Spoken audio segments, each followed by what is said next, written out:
In the prosperous kingdom of Achan, King Obo's shadow fell heavy across the land.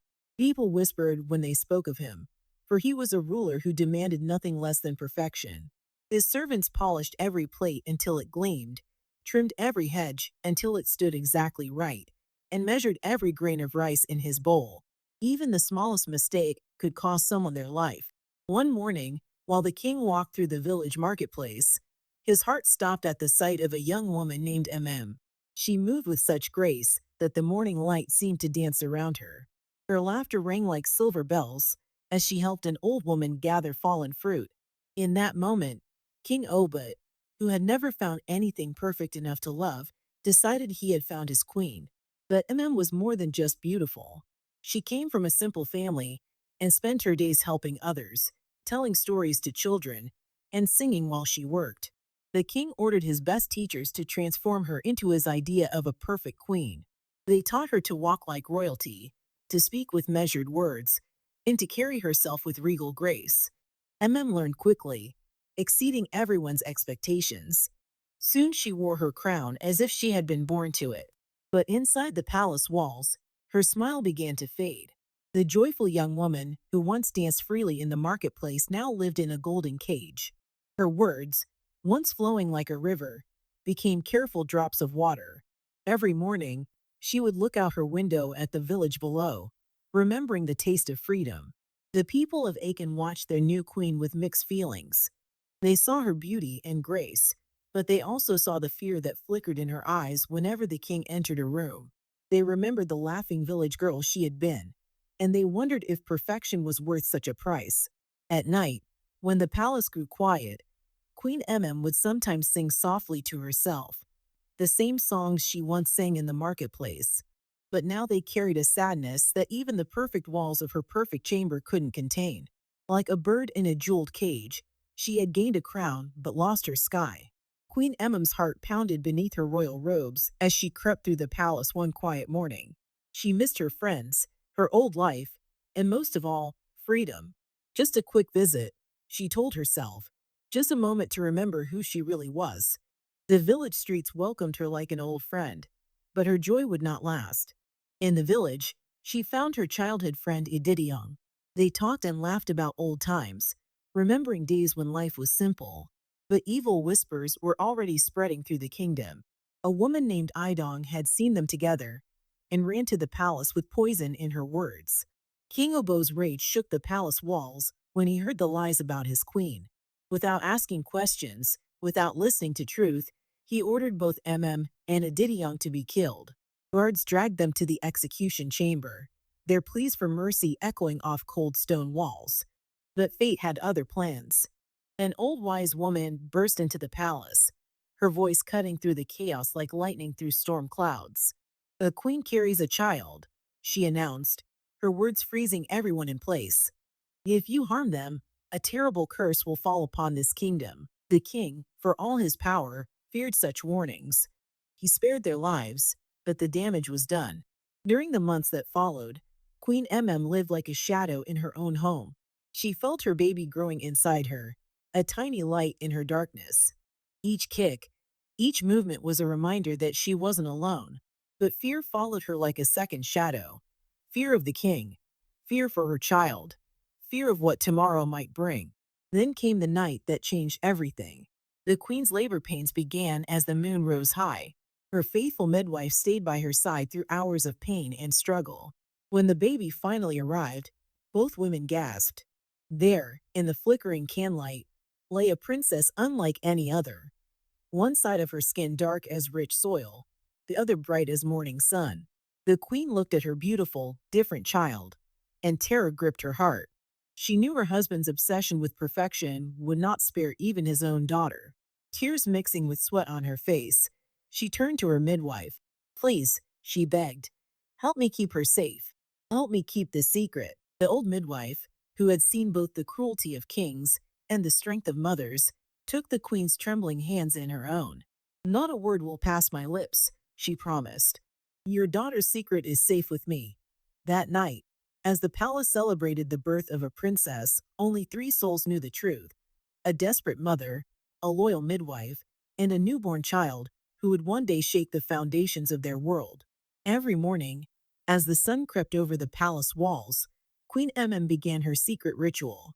With gentle hands and a mother's loving care, she applied special creams and powders to Princess Itoro's skin. Layer by layer, she covered the truth of her daughter's unique beauty. The young princess sat quietly, understanding even at her tender age that her life depended on this daily mask. "Why am I different, mother?" Itoro once asked, her small fingers tracing the line where her two colors met. The queen gathered her daughter close, breathing in the sweet scent of her hair. "You are not different, my love," she whispered. "You are extraordinary. Your skin tells the story of both day and night, of earth and sun. It is a gift from the gods themselves." But the queen's heart ached with every passing year. Itoro's dual-toned skin grew more distinct, more beautiful, and more dangerous to hide. The makeup needed to be thicker, the applications more frequent. What once took minutes now took hours.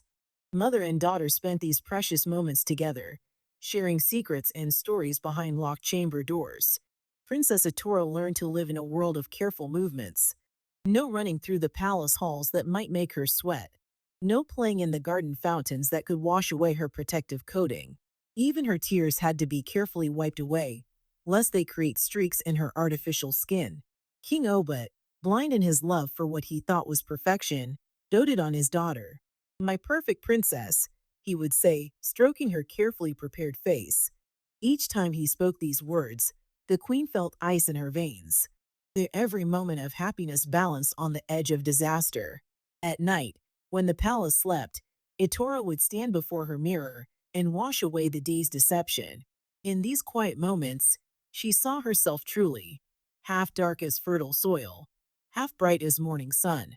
Despite her mother's loving words, she sometimes wondered, how could something so beautiful need to be hidden? How could something that felt so right be so wrong? The queen watched her daughter grow, not just in years, but in understanding. She saw how Itoro carried herself with quiet dignity, how she turned her prison of secrecy into a fortress of inner strength. But with each passing day, both mother and daughter felt the weight of their secret growing heavier, like a storm cloud ready to break. They never spoke of it, but they both knew. Secrets this big couldn't stay hidden forever. One day, the truth would come out, and when it did, their world would change forever. The palace slept under a blanket of stars when fate finally caught up with Princess Itoro. In her chamber, a simple oil lamp teetered on its stand, casting dancing shadows on the walls. As she slept peacefully, her true skin uncovered in the safety of night, the lamp fell. Within moments, her silk bedding caught fire. Heat licked at her skin, jolting her awake. In that moment of terror, all the years of careful training vanished. Itoro forgot about secrets, forgot about makeup, forgot everything except the need to escape. Her scream pierced the night air as she burst from her room, her dual-colored skin gleaming in the torch-lit hallways. Guards rushed toward the smoke, their boots thundering against stone floors. Behind them came King Obed, awakened by his daughter's cries. He arrived expecting to find his perfect princess. Instead, he found a truth that shattered his world. There stood Itoro, trembling in her night clothes, her skin a beautiful canvas of contrasts, one half dark as the richest soil of their kingdom, the other bright as dawn's first light. The king's face turned from concern to horror, then to rage. His perfect world cracked like a mirror, showing him a reality he never knew existed. Queen appeared last, her heart stopping at the sight before her. Years of careful planning, countless hours of protection, all undone by a single fallen lamp. She saw her husband's face and knew there would be no explaining this away, no clever words to make this right. "My daughter," the king whispered, his voice hollow with disbelief. "What manner of imperfection is this?" The princess stood straighter, despite her fear. For the first time in her life, she faced her father as herself, not hidden behind powders and paints. In that moment, she was both terrified and strangely free. Queen rushed to her daughter's side, wrapping protective arms around her. She looked at her husband, seeing not the powerful king who had once chosen her, but a man trapped by his own narrow vision of perfection. Without a word, King Obed turned and walked away, each step echoing like thunder in the silent hallway. The queen knew that sound. It was the same deadly quiet that had preceded so many of his cruel judgments. "We must go," she whispered to Itaro, her voice urgent but steady. "Now, while we still can." Mother and daughter fled through the sleeping palace, past the gardens where Itaro had never played freely, past the fountains she had never splashed in, past all the places that had been both home and prison. Behind them, they left everything they had known, the palace, their royal lives, and a king whose love for perfection had blinded him to true beauty. As they disappeared into the night, the burning lamp in Itoro's room was finally extinguished. But the fire it had started, the one that would transform not just their lives but entire kingdoms, was only beginning to burn. In the pale light of dawn, Queen and Princess Itoro stumbled into a village unlike any they had seen before. Where other towns bustled with life, this one held a strange quiet. Empty streets echoed their footsteps. Shuttered windows seemed to watch them pass. But most striking of all was the palace that loomed at the village center. A grand building sealed by massive doors that no one dared approach. A young woman emerged from the shadows, her eyes widening at the sight of Itoro's dual-colored skin. "The prophecy," she whispered, her voice filled with wonder. After all these years of waiting, she told them a tale that seemed impossible. Years ago, this village had lost its entire royal family in a single night. Those who tried to take their place met the same fate. The palace doors had sealed themselves, refusing to open for anyone. The village had waited, guided by an ancient prophecy. Only a child born of two worlds could break the curse and heal their land. As the woman spoke, villagers began to appear. They gathered in doorways and alleys, their eyes fixed on Itoro. The princess stood straighter, no longer hiding her skin, but letting it shine in the morning light. For the first time in her life, people looked at her not with horror, but with hope. "The prophecy speaks of one whose body carries both night and day," the woman explained. "One who can bridge two worlds and bring balance to what was broken." At the sealed palace doors, Itoro felt something she had never experienced before, a sense of purpose in her difference. Her whole life, she had hidden what made her special. Now, that very thing might be the key to saving these people. She approached the ancient doors, her heart thundering in her chest. The gathered crowd held their breath. When her hands touched the cold metal, something extraordinary happened. The doors, silent for so long, began to hum with energy. Light sparked where her fingers met the metal, dancing across her dual-colored skin. With a sound like a deep sigh, the doors swung open. Inside, they found more than just empty halls. They discovered the truth behind the curse, the spirit of a murdered maiden, an innocent servant girl whose life had been taken by those who claimed to be perfect. Her angry spirit had refused to let anyone rule who didn't understand the value of all lives, no matter how different or humble. But in Itoro, the spirit saw something new. Here was someone who knew what it meant to be judged, to be hidden away, to be thought less than perfect. Yet she had emerged stronger, carrying both her pain and her pride with grace. The spirit appeared before them all, her ghostly form flickering like candlelight. She looked at Itaro with eyes that held centuries of pain and wisdom. "You," she said softly, "understand both light and shadow.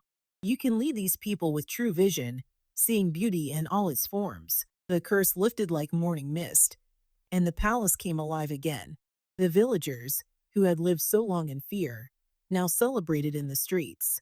They had found not just a queen, but a symbol of hope, proof that what makes us different can also make us extraordinary.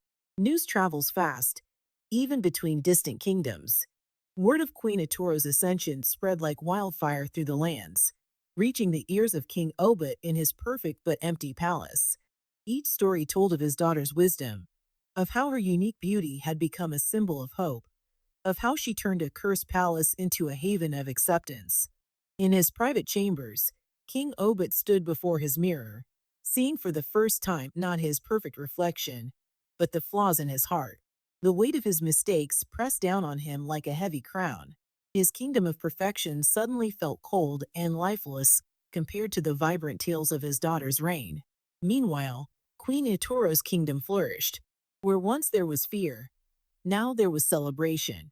People with birthmarks wore them proudly. Children with limps danced in the streets. Those with scars told their stories openly. The palace that had once been haunted by tragedy now rang with laughter and music.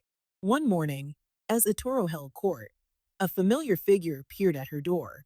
King Obed stood there, not as the fearsome ruler of Achan, but as a father humbled by regret.